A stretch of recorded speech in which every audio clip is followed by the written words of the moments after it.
guys. So this is going to be a little bit of a mixed bag, or maybe I should say a melange. Fun fact, the actual definition of melange is a mix or a medley. It's my word of the year. Thanks Shannon from Another Yarn for that. She kept calling menagerie, which also means a mix of things, although a chaotic mix of things, melange. And finally, I looked it up, and it was already the end of January, maybe the beginning of February by that point. I never got the word in December like I normally do.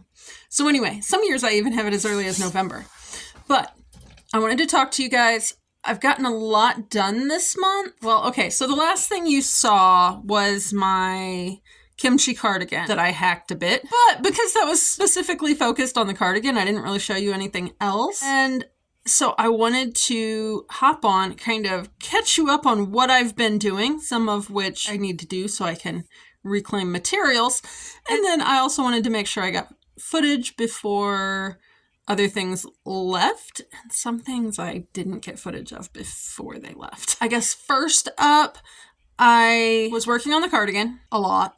And then Lori from Lori's Stories and Crochet and Camille from Camille's Creations did a sort of beginner amigurumi class live thing. And they put out individual videos on the different pieces, but then they also walked me through this in the live as well. And an F-bomb or love bomb. I only made one with a heart. Let me go grab a couple that I know are still in the house. Most of them have left. I might be popping pictures up various places in here if I got pictures, but there's at least two that I don't think I ever actually took pictures of. So hold that thought. And I'm back. Okay, so I think this was number 3. Hopefully that is correct direction. This started out as a bit of a stash busting / scrap project for me. I had never done amigurumi before, so I wanted something fairly simple to learn on. And I just thought the first time I saw Lori's that it was hilarious. I don't know. My sense of humor, I guess. We do somewhere around here have a chill pill that I had gotten at a craft show back. I'm pretty sure it was back when Mom and I were doing craft shows, because I don't typically go to craft shows otherwise. So anyway, this was probably about number 4. So I did a red one, like a red background one, because it was a Friday night and I started on a black because my kids both wanted black, and I was sitting there and I'm going, I can't see what I'm doing. So I switched over to the red. So anyway, that was the first one. That one wound up going to my kid's brother. And then I did one for my youngest, and that one has since moved on to a friend of hers because I didn't like how the top came out, and I replaced hers with this one. She wanted a black top on hers and she did not want it lit. So I guess 2 of them have not been lit at this point because the friend, like literally a couple of them came over and saw them and thought they were cool, and he's like, I want that. And she didn't let him take it then, but I'm like, I really don't like how that top turned out. Do you want to just give him that one and I'll redo yours? So this is my last one. This is number 7. They have gotten a little bit bigger and tighter. Now, a bit of a stash busting, decluttering, sort of tackle it project. Shannon's also kind of started this Tackle It Tuesday thing, which is a thing I know from the decluttering world, if you've been around here that long. But I have lots of little stashes of craft supplies and materials. I've cut it back over the years a lot. A lot of the stuff I just didn't have the room to accept in terms of like stashes when people passed. But I did wind up with some of Mom's fabrics.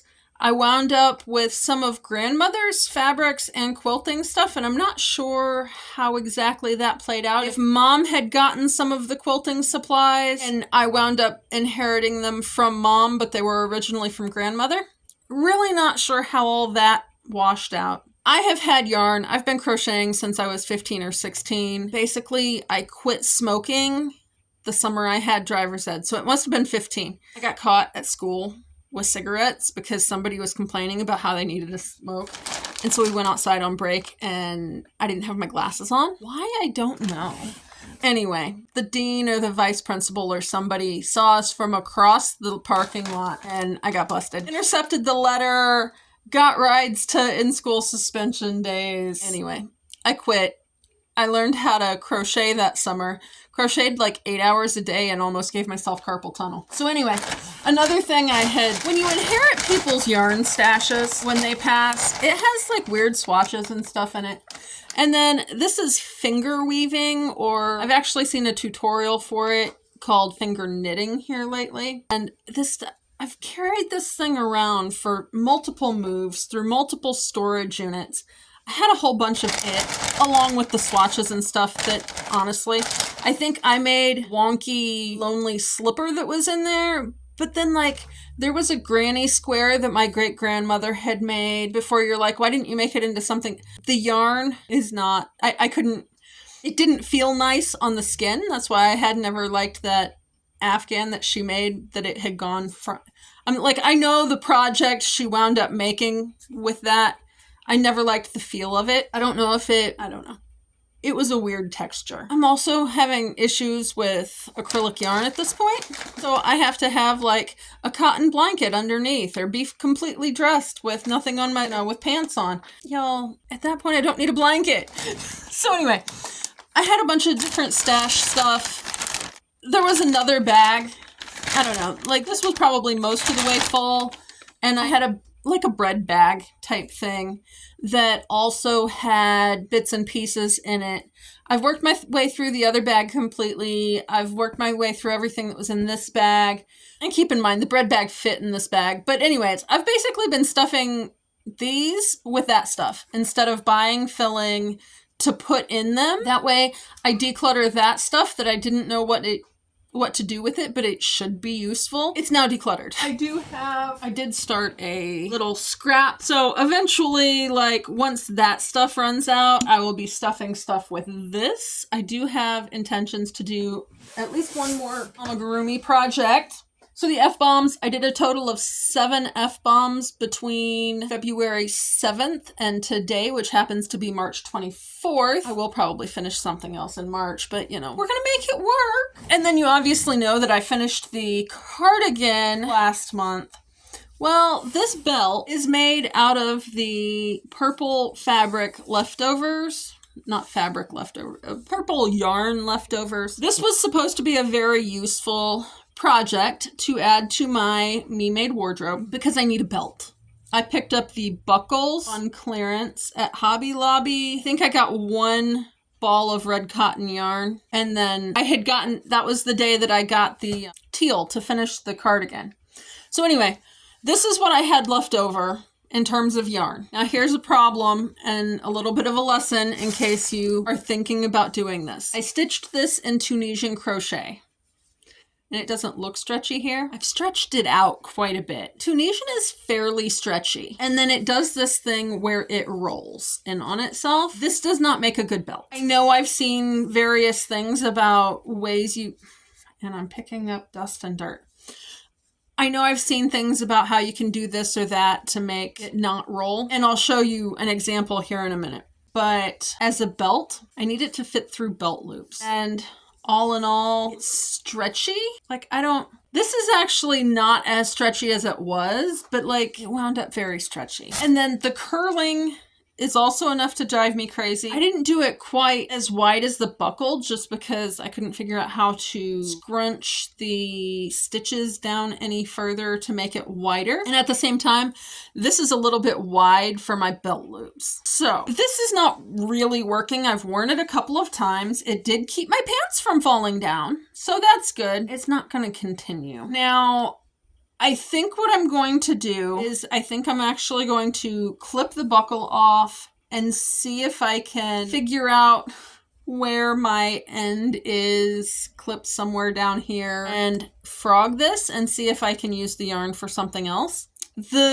I love cotton. I love this cotton yarn that I used on the cardigan. It's very pilly. I still wear the cardigan some. I'm not sure it's the best choice, or maybe I didn't choose my stitches carefully enough. I expected that there was a chance it would catch on things with the Cabbage Patch stitch being a little bit more open. I've caught on things twice, not a huge amount, The sleeves, the big bell style sleeves, very not practical. The first week I wound up dipping one corner of one of them into some beeswax I was melting.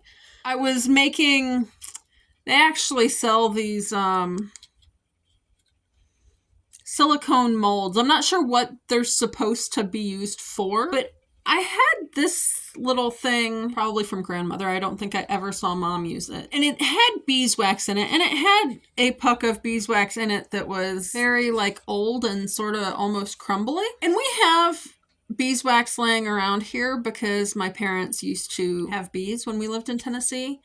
And then I also have little beeswax bead things that I use for like lotions and stuff to firm it up. So anyway, yeah. Learning curve on the cardigan. It will work for me for, well, I mean, it'll work for me for the rest of this winter and probably next winter. And then I will be, as I add to my Me Made wardrobe, I do have, I'm already formulating plans for cardigan for next winter. My wardrobe spreadsheet has pointed out that I don't really wear pullover sweaters. I'm kind of struggling with that because I really want a cabled sweater. But it might turn into a cabled cardigan. I haven't settled on a pattern or a design yet, and I'm hoping to be able to do some sewing and understand more about shoulders and things like that before next fall.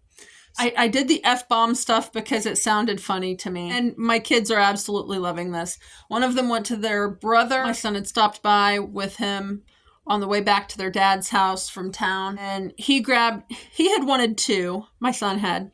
He had wanted two, one for each house. So he grabbed the first one that got done and took it over there. The brother, I wound up giving the practice one, and down behind the bed it went. And then I wound up making two for a couple of my youngest friends and one for my oldest's girlfriend. 3, 4, 5. Yeah, okay. So 3 for my kids, 3 for other people, one that I didn't make for anybody and thought I would keep and I didn't. And you know, I'm perfectly fine with that because I don't want to dust one of these. If they're in the kids' rooms, it's their problem. So I did the 7 F-bombs. I did the belt. We're going to include a little to the toes segment here. And I started working on my first sock. Now I finished this part this morning.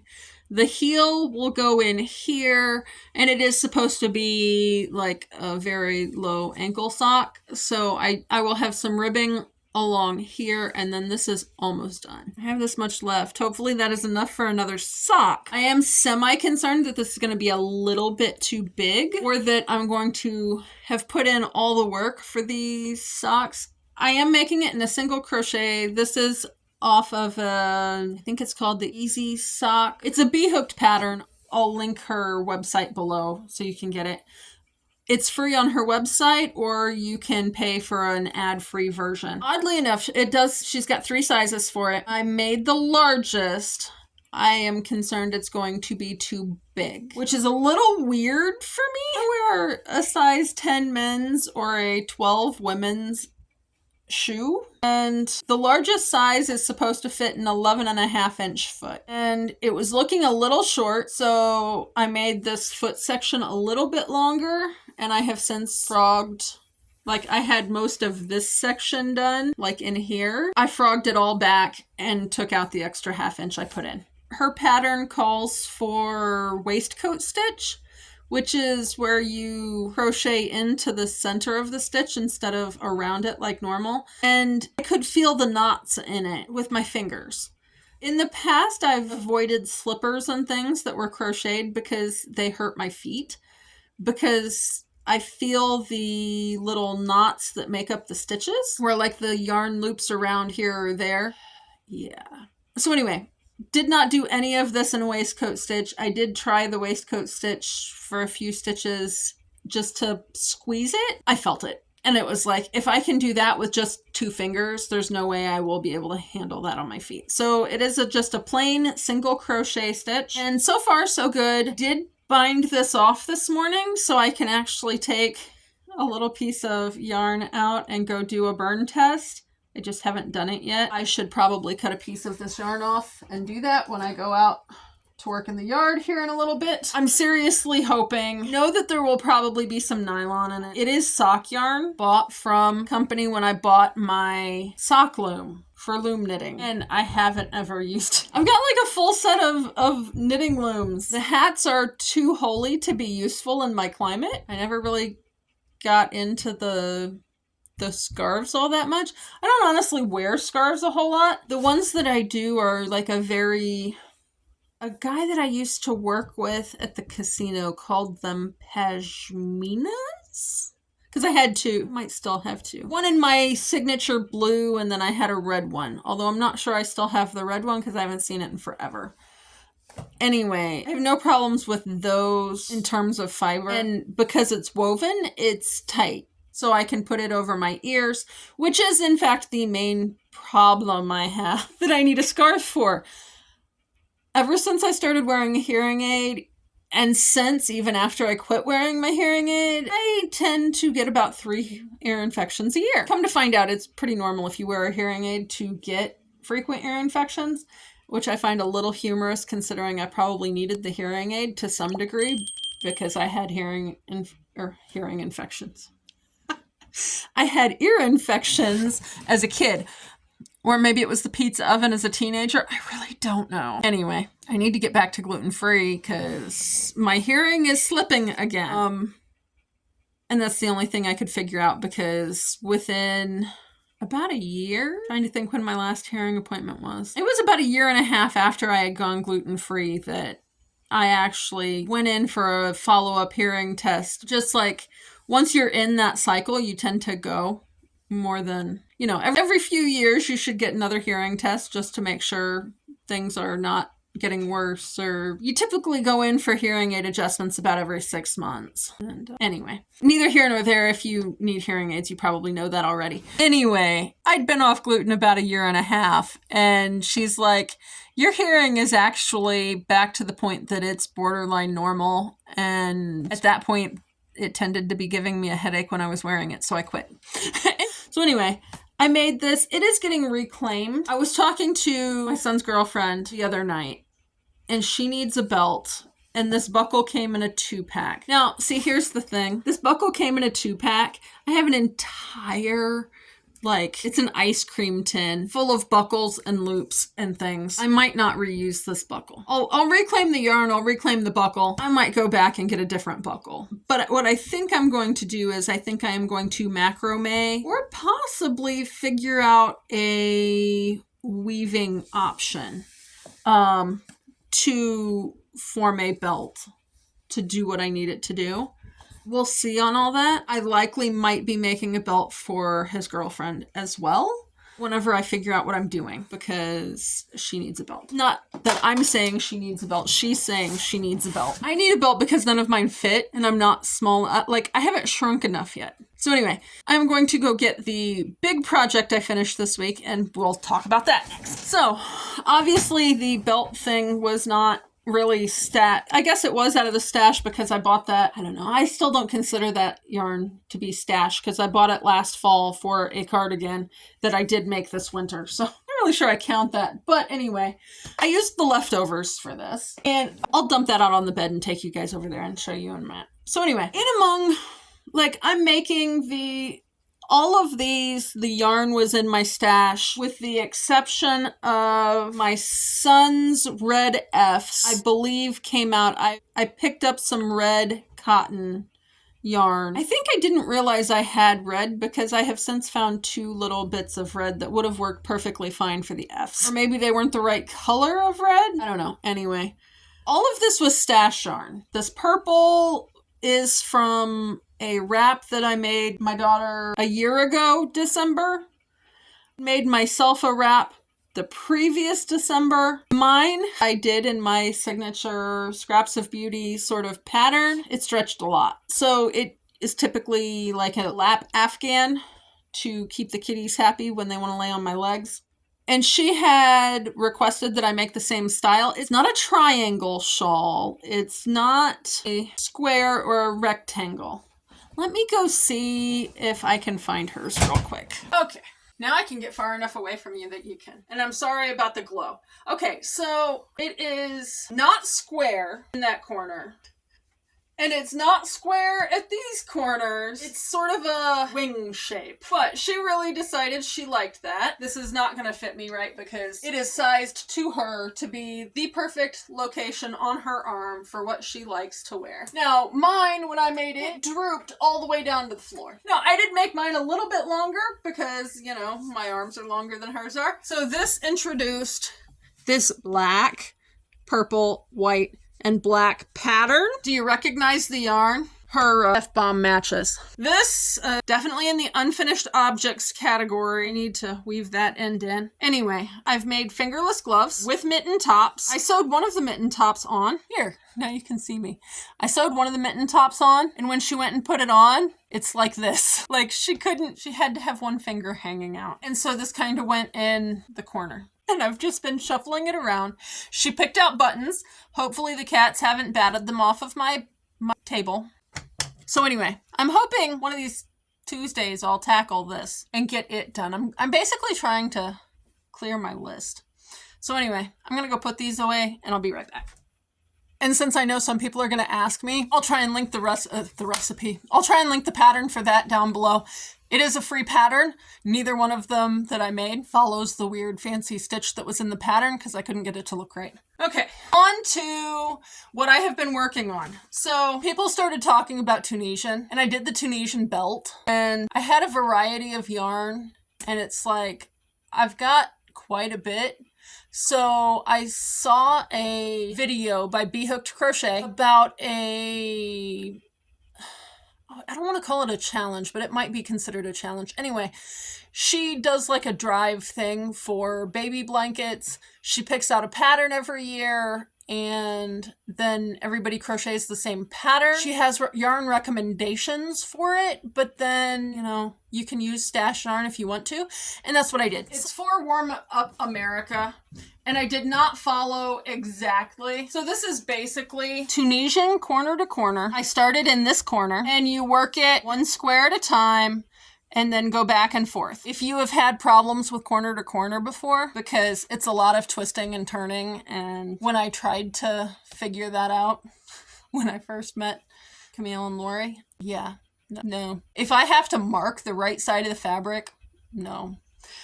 So anyway, I have no desire to do color work.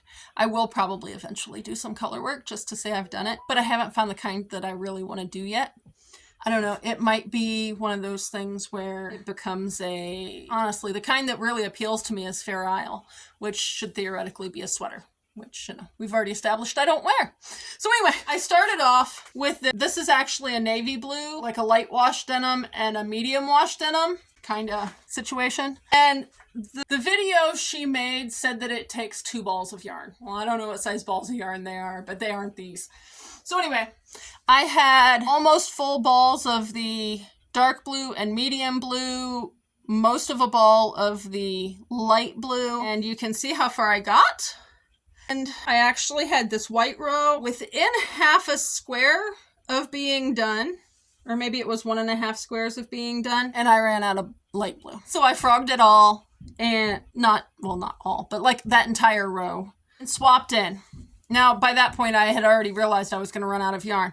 Now, this is also slightly smaller than the blanket sizing. They'll deal with it.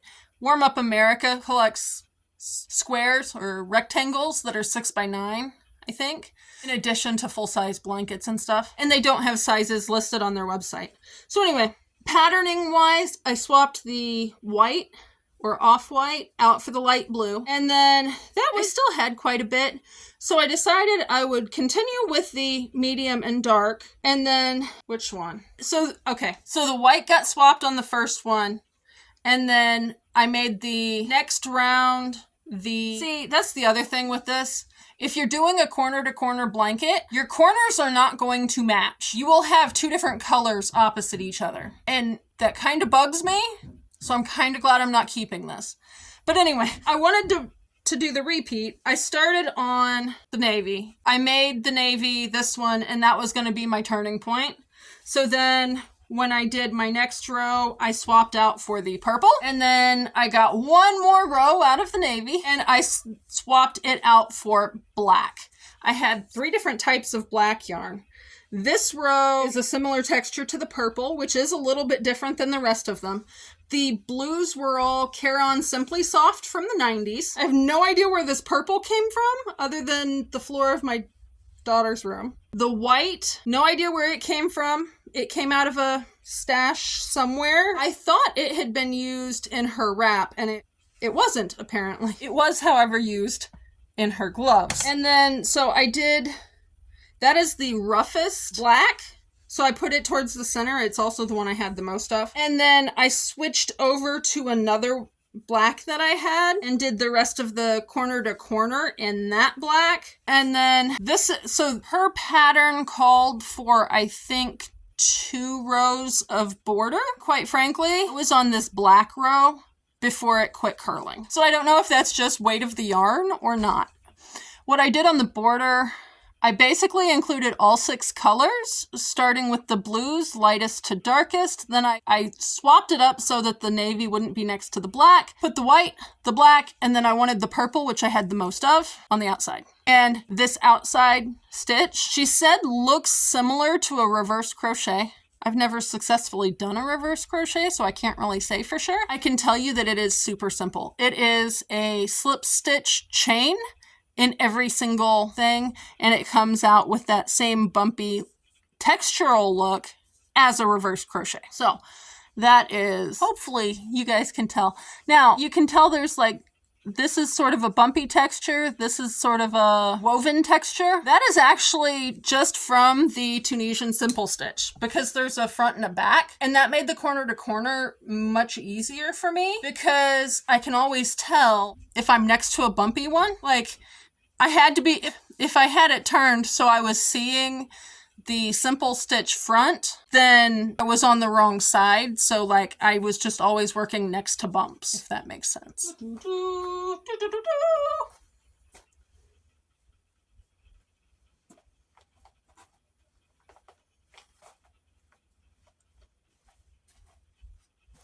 There is a little bit of a ripple along the outer edge with that stitch. I don't know if that's the stitch, if it's something with my tension, because it's 2 different kinds of crocheting. I don't know. 24. So it wound up being a 32-inch square, and she had originally designed the pattern to be a 39-inch square. So we've had our To the Toes segment. I am loving doing the socks, by the way. It will be interesting to see what I wind up with in terms of yarn. Most sock yarn has nylon in it, and let's just say my relationship with plastic fibers is not great. Acrylic, my hands do hurt more than they used to. Some of that might be types of crocheting, some of that might be tension, some of that might be just I've been crocheting too flippin' much. And yes, that is a thing. I found that out when I was crocheting 8 hours a day because I was quitting smoking. My rheumatologist was not happy with me. Almost gave myself carpal tunnel between that and a cash register at work after I turned 16. Anyway, we're going to hope that this is not acrylic and it's only a little bit of nylon and that I'm okay with nylon. We're going to hope. Otherwise, I don't know, because they're way too big for anybody else. Okay, so I've left myself a bit of a mess. For the editing me, but we're going to call it good. My next Me Made wardrobe project. I have been working on a mock-up for top pattern. Now, my goal was to have the fit of the garments work to give me bust support just on their own. Unlike bras, they're not terribly comfortable. My current relationship with bras goes back to those plastic fibers. Yeah. So, what do you know about bras? This is 100% cotton, except for every single edge has elastic. Of course, former bras that I have had, some of them had underwires, which is neither here nor there. They're not great health-wise in terms of breast health because they cut off lymphatic circulation. Probably not anything you've thought about, but I would really prefer not to have that happen because it has been determined to be a factor in breast cancer. And at this point, I lost mom to breast cancer. The kids lost their other grandma to breast cancer. If I can avoid issues with breast cancer, I would like to. I'm having difficulties. If you're new to my Me Made wardrobe saga, I am plus sized. Based on the measurements listed on the patterns, I am actually sized out of cashmerette patterns. Even though those are like the holy grail of plus size patterns on the indie market and supposed to be very size inclusive, I am basically just out of the body measurements they say their garments will fit. I'm also a new sewist and I'm hand sewing. What does that mean? That means it takes me a lot of time for each and every seam, because if you're hand sewing, even if it's a basting seam, it's not the quickest thing in the world. It's like sit down, zoom through. Sorry, I'm hitting things. Okay. It's not just zoom it through on your sewing machine and keep going, which is fine. I like hand sewing. It's also very frustrating when you're trying to figure out how to sew from a pattern, how to fit a garment, how to get seams to lay flat and do things. It's been a lot of trial and error. So what I have figured out so far, curved seams when you're hand sewing, especially bust area. The first one I had started on was princess seams, which sounds like it will be the best option in terms of like containing a somewhat proper shape, I guess you could say. Anyway, nothing is lining up correctly. The curve of the pattern pieces does not fit my bust shape at all whatsoever. I did give myself a little bit extra room in terms of seam allowance because I don't technically fit their patterns, supposedly. And I'm getting wonky little, like, pleats and gathers when I'm trying to sew around that curve. Now, a couple of things here. I'm assuming to some degree this has to do with the Ehlers-Danlos. I am a large size bust. By large, I mean I'm a double H cup. If you measure and do the calculations and put me in a well-fitting bra, I'm a 38 double H. Now I say that and people question me on it. I even paid someone that is a bra consultant to help me find a bra that fit me well. Fun fact, she never succeeded. And in fact, the first thing she tried to do was to tell me I was in the wrong size, until I sent her pictures of myself measuring to show her where I was measuring and what the measurements were. And she's like, no, you're doing it right. That really is the size you're in. She did find me a few. None of them were really quite the right shape. And some of that, I'm sure, is down to availability. For a while, once I sized out of the, I want to say cashmerette, and it's not cashmerette. Once I sized out of the Kasiki balconette bras, I was ordering bras from the UK, from Bra Stop, and that was great until they quit selling to US people. They opened a US website, tripled their prices in most instances, and priced me out of being able to order them. These days you can find bras on Amazon in that size. I just haven't found any that fit well and were exactly the right shape for my body. So anyway, by the time I got to the shutdowns, bras I had were pretty bad shape and I just quit wearing them. I did get a couple of these. It's a front closing leading lady brand. I think they're just from Walmart. It's 90% cotton, 10% spandex, exclusively in the trim. My body doesn't care about this material. My body cares about the plastic or the elastic or the spandex. So I devised a plan. It will be easier to just learn how to sew the top patterns I want to make. And what I'm starting out with for the top patterns is the Upton, technically dress pattern with the expansion. So I have the skirt pattern as well. But the Upton and the Cashmerette Rose Claire, those are the two patterns I have. I wound up deciding it would be easier and quicker to get the tops into a wearable situation by just making them as directed. To some degree, I will just be making them at the largest size because I had added a little bit to compensate for the amount over the sizing. The thing comes off as huge. Now maybe that's because, and I mean, I put a bra on one of these to test that and it's just like, so I'm just going to cut the excess sections of pattern off and go with the largest size and then try and get it so that I can wear these bras. I've got 3 of these in 2 different, not 3 in each of the 2 different sizes. I have a total of 3 in 2 different sizes. They don't really fit correctly. This one's a 42, and I think that one of the others is a 40, but it's like an FGH sizing, but it's also, you know, 4 inches too big around my rib cage. So it doesn't have the support I need from the rib cage. What I'm doing, I had a t-shirt that I've worn a ton because of course it's in my blue. And it was developing little holes. I looked up, I believe I ordered that one in 2021. So I've gotten 3 years of wear plus some out of it because we're, you know, end of March 2025. And I basically cut it into, well, the bottom part into 2-inch strips. And then what I'm doing is I just whip stitch to the top edge of the elastic, and then I'm just running stitch. And I'm doing this with elastic thread. It's Eloflex. Maybe I don't know. Anyway, Charlie from the Stitchery did a test on elastic threads, and this was one of them she mentioned. And it's like $5 or $6 a roll on Amazon. Should I have trouble with this? Yes, I probably would if it was in big quantities. So this is the inside of the garment. You can see, and I hide behind the stitches. Okay, so you can see I basically just whip stitched it on to the elastic, and I'm hoping that my stitches are just small enough and in small enough quantity that it's not going to matter. And then I've got a little bit more showing on the front side, which will wind up touching skin just because of how large I am. But I'm hoping that this will be a good enough fix, at least temporarily, make them wearable in the situation where I need to look presentable for a job interview or that kind of thing.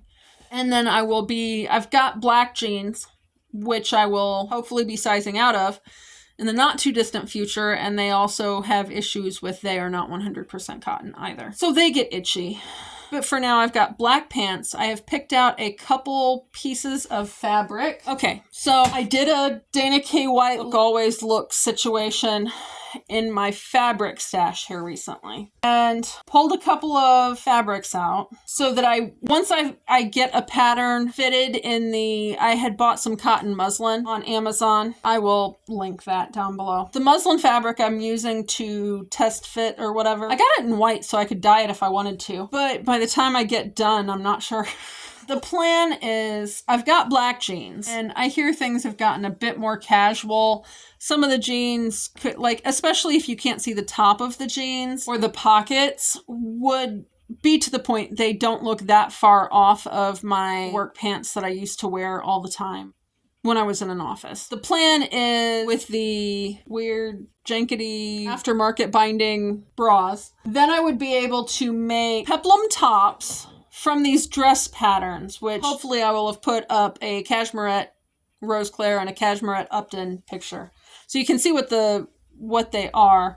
And I'm just going to cut off the skirt higher so that it will go down to hip length. Probably a little bit depending on how much fabric I have in each of these. Although, it's one of those things where I have to wonder how much ease they have in these garments, because so far they look huge on me in the mock-ups. So anyway, I pulled out. This is an old bed sheet in black. It is 100% cotton. It's a nice, lovely texture. Black was always a mainstay for me in the office. Black pants. Nice and comfy, even though they were dress pants. I found them to be more comfortable than jeans most of the time. So the plan is to make a skirt with this for this module, and then have this, and there is question about how this reads, because it's very much more of a winter. It is actually red. I don't know if it will. All right, so anyway, it kind of sort of reads a little on the orange side. Knowing grandmother, it was a true red. And the centers of the flowers are actually shade, or I guess it would be a tint of the red. She was very red, black, gray, and white. Like, those were her signature colors that she wore. This is actually a piece of fabric I bought at some point. Also cotton. No idea where I got it. It says Washat Texture by SSI, if that means anything to you. I don't know. It's a purple sort of marbly effect material. When I was paring down my wardrobe before, I would pick 3 colors and a base neutral, black of course, I'm not so much caring about that, but I want the wardrobe to cohesively work together. Now, obviously, as long as everything on the bottom is black, that will work. I have some other sheets.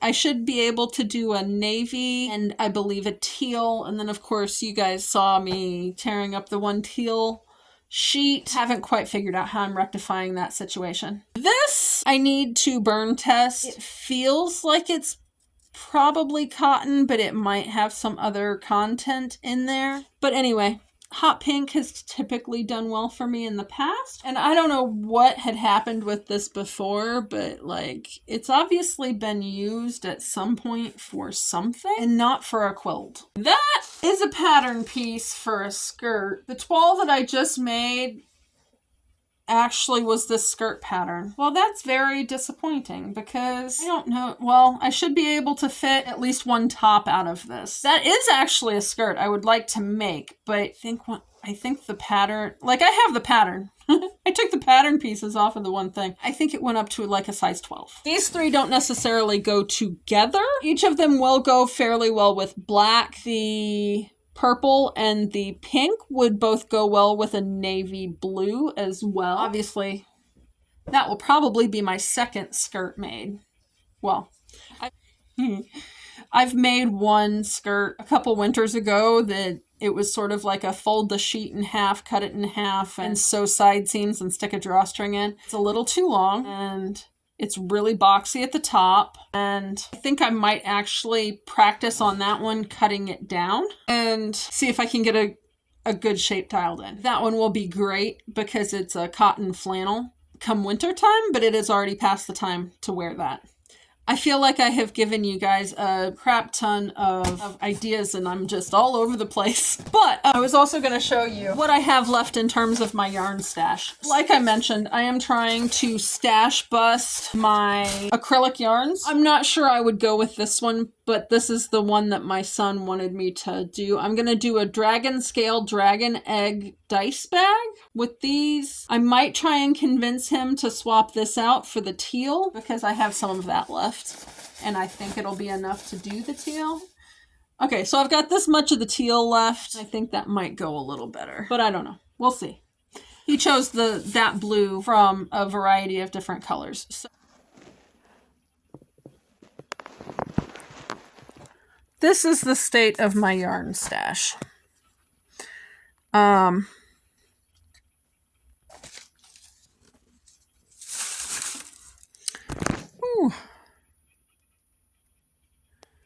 That's all that's left of it. And this can stay in my yarn stash because it is actually cotton, so I'm not so much caring if I get rid of it. These little balls. Yes, at one point I even had yarn in my blue. And then, of course, this is also cotton, so it doesn't need to go. But these little... over here. These little bits and pieces are going to go for tentacles on a jellyfish. I don't know what... It might be this purple. For the top...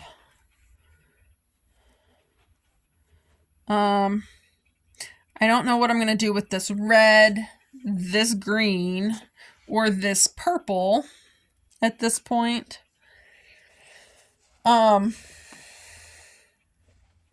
don't have as much black anymore. I had thought about an eyeball dice bag thing in this for another person. But anyway, this is what is left of my yarn. My youngest does have 3 balls of yarn in her room that she is learning to knit with. But like texturally, we are a very textural family. I like touching these. They're difficult to use for crochet as much. Like, I wouldn't want her to try and knit with this homespun. It is homespun. I don't know what colors. Sorry, y'all. And she's like, these are the colors that don't really appeal to her. She has 2 shades of purple and a white. And all of the macrame cording. So I'm still trying to get through this whole bit. My next project after I get the gloves done and my socks done will be the dice bag. He doesn't want any fancy pockets or anything. I don't even know that he's going to use it for dice. If you have some ideas for that one, or probably that one, let me know. And then I have a fairly good size amount of this red as well.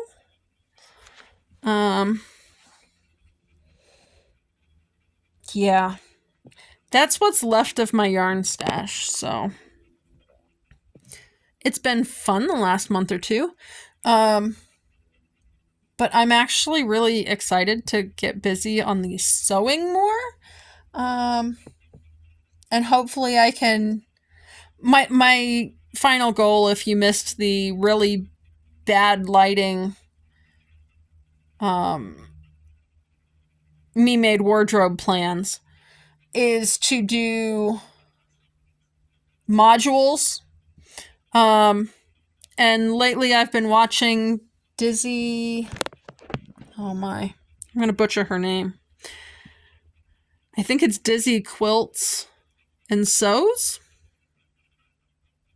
I'm sorry. I will put her channel down below. She has actually started making modules. Like, she'll design the module based on what, like, she'll pull something out of her closet that's a wardrobe orphan and base her module around clothes she already has, like, that she can pull out of her closet, and then pick 1 or 2 garments to make to complete the module. Now, I'm not exactly in that situation. At this point, most of my jeans would, like, I mean, I guess it depends on where you're going to work. I suppose jeans would probably be perfectly fine at a place like Lowe's or something. Or maybe a nursery. I don't know where I'm going to be working. Ideally, it would be more of a work from home thing. But in terms of how I felt and what I was wearing, felt my best when I was in the sort of business casual realm of an office. A fairly casual office, but like, we were still expected to be business casual. That's when I was getting the most compliments on what I was wearing, felt the most confident in what I was wearing, and the ease of getting dressed worked the best because I've always been a pull a pair of pants off that stack and pull a shirts. Pull a shirt off of that stack. These days, the shirts are all on hangers, but, you know, you get the point. I can grab a sweater or I can grab a shirt. I'm basically deciding how long the sleeve length is. I don't mind if it's like I'm wearing the same shirt in a different style every day, if that makes sense. I'm fine with that. I'm fine with a uniform. I felt great in my uniform when I worked at the casino, when I was in uniform, but of course I wasn't going to wear a chef's coat around outside of work. It's one of those, and then what did I do? It's over here. You know, I'm not going to wear a chef's coat around outside of work if I'm working in a kitchen. And then they started off saying since I was in a black coat that I could wear a black undershirt. And then they decided, no, you had to be in a white undershirt. I don't like how I look in white because I can never keep it from getting dingy because we have hard water. They always go a bit orange. And then, of course, I worked in a kitchen. I don't know how many grease stains I got on them from bacon grease. Because inevitably, every weekend, I would wind up with bacon grease down my front. Oh, I miss the kitchen. I miss the kitchen.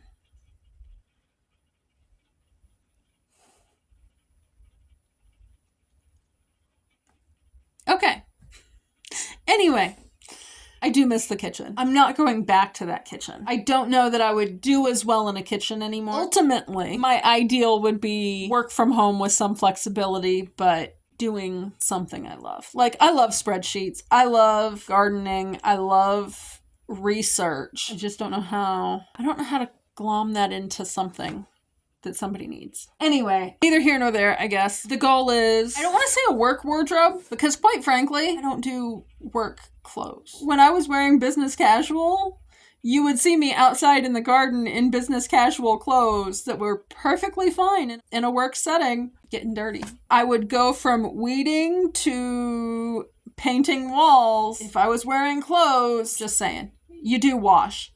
And that's like a guarantee you're not going to get it on your clothes. But like if I was painting walls or whatever and the kids were home, I would be painting in the same work clothes I was wearing to work, or that I would be gardening or going to parent-teacher conferences in. That probably sounds crazy to most people. I don't know. I don't keep two separate wardrobes. My goal, I guess not really a goal, my requirement for work clothes though, was that they had to be comfortable. And I guess maybe that's because like I'm not gonna go sit somewhere for 8 hours, and like typically office chairs and office AC and heating conditions generally aren't favorable. I need my clothes to be comfy. So very much a comfortable, polished, confident wardrobe is what I'm aiming for. And definitely not light on the bottom. Like some of the teal that I have, I would be concerned about doing too light on the bottom. But anyway, I'll do the brighter tops. I'm not huge on patterns. I think I've told you guys that previously. So the one with the little flowers, number one, it was probably bought for a quilt. But definitely, like, that would be the extent of my patterning. Like, I don't mind texture. I love texture. If you get texture through the print, like the purple, like, I'm fine with that. But I need it to be more texture than print, if that makes sense. All right. This is already probably an hour and a half worth of footage. I don't know how I'm going to cut it down because, you know, other than the times when I was running to grab something, I think this might become like Monday Melange and just give you guys a mix of all the stuff. If you're still here, let me know what you think of that, because Melange is my word of the year now.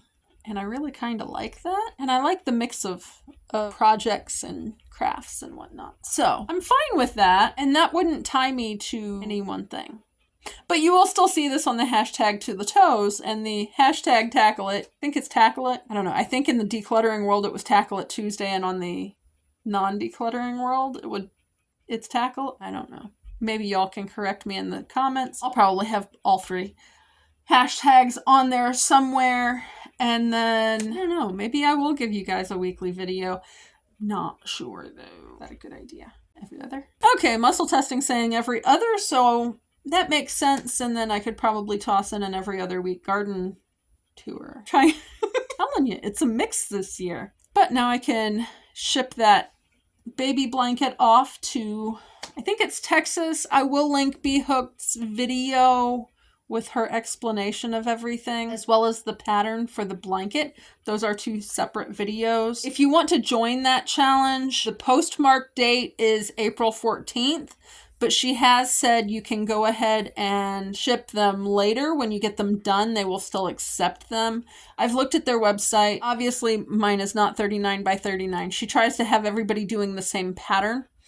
And in case that is a C2C in Tunisian simple stitch. But I have also, in the one video she was calling it entrelac, and on the other one she never mentioned the word entrelac. I don't really know. I haven't watched any entrelac videos yet. There was someone that said they had issues with tension and getting the corner, like the first corner stitch when you would start a color. Those get tight. I will say I had some of them get tight, but not to the extent he was having problems with that. And I do think part of that is because of the hooks that I'm using. I'm not sure what kind of hook he was using. It was not a boy hook. I am using probably vintage at this point, boy hooks. Now, this is a Susan Bates hook. Okay. They tell me that Susan Bates is a pointy hook and is pointier than boy, but to me that does not look pointier. In fact, if you line it up with the bottom of a boy hook, they're very similar. Like, I mean, it's almost like they just took the top part and did that and then cut this other section out. This other section, I don't know why this one's discolored, by the way. It's like something's on it. I don't know. It's like they cut this out. I'm not a fan of these. My guess is I inherited most of my crochet hooks from my mom. Although at one point I think I had a set before she passed, but she may have given me her set because she wasn't crocheting. I really don't know. I know I've got 3 eye hooks. Boys are my favorite. I can tell you that. On the socks, I have no idea what brand or anything on the yarn is. I'm using an hook because the smallest hook I have the smallest hook I have in here is an E, which is a size 4 or a 3.5 millimeter, and I needed a smaller size for the ribbing of my sock. So I'm going to be switching to this for the ribbing. And then, so the rest of that was done on an F. This is sock yarn. The blue in the blanket was Care-On Simply Soft. The white in the blanket was Care-On Simply Soft. The black and the purple are unidentified. I don't know. If you have other questions, leave them in the comments down below. I will answer them to the best of my ability. But I'm kind of hodgepodge at this because, you know, stashes, and they weren't all mine. But I will try and start cranking out a video a week for Monday Melange or garden tours. Keep up with what I'm doing outside.